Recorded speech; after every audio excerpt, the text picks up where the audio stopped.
Assalamualaikum warahmatullahi wabarakatuh. Nah, kali ini kita akan belajar tentang penyajian data dalam bentuk diagram batang. Oke, cara yang pertama yang dapat kalian lakukan untuk membuat diagram batang yaitu buatlah sumbu datar atau X dan sumbu tegak atau sering dibilang juga dengan sumbu Y yang saling tegak lurus ya. Nah, maksudnya gimana sih sumbu datar sama sumbu tegak? Nah, yang namanya sumbu datar itu seperti ini. Nah, ini dari sini ke sini itu disebut dengan sumbu X. Sedangkan dari 0 sampai 10 ini disebutnya sebagai sumbu Y. Nah, sumbu X itu kan sumbu datar atau dia tuh mendatar gitu ya. Nah, kalau sumbu Y itu sumbu yang tegak atau seperti ini, tegak lurus gitu. Nah, yang saling tegak lurus ada yang ke atas, ada yang mendatar, itu saling tegak lurus. Kemudian, untuk langkah yang kedua, sumbu datar atau X merupakan sumbu yang berisi tentang nilai berat badan ataupun tinggi badan dan lain sebagainya, tergantung konteks atau yang diketahui dari soal tersebut. Nah, untuk contoh yang kali ini kita menggunakan contoh yang sama dengan yang kemarin tentang membuat diagram menyajikan data dalam bentuk tabel, itu sama ya datanya. Nah, di sini kalian perlu ketahui, di sini yang bagian X ini atau sumbu datar ini berisi tentang nilai ulangan, karena judulnya saja sudah menyebutkan di sini nilai ulangan matematika kelas 4. Nah, di sini nilai X-nya itu di sumbu X-nya itu berisi tentang nilai ulangan. Ada 60, 61, 62, 63 dan seterusnya sampai 80. Nah, untuk yang sumbu Y-nya itu dari banyak sumbu Y itu menjelaskan tentang banyaknya siswa atau frekuensi. Nah, banyaknya siswa dari misalnya 60, nilai 60 itu berapa siswa sih?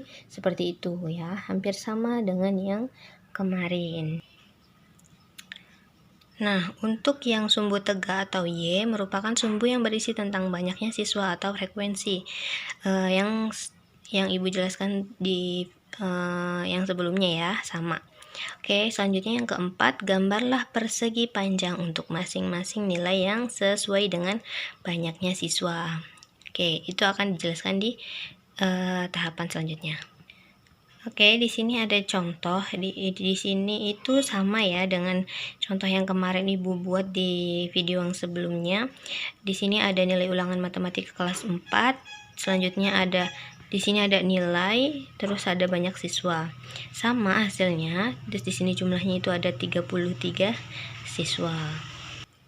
Kemudian, data yang berupa tabel ini kita akan bentuk menjadi diagram batang ya. Kita lihat dulu yang pertama itu nilai 65.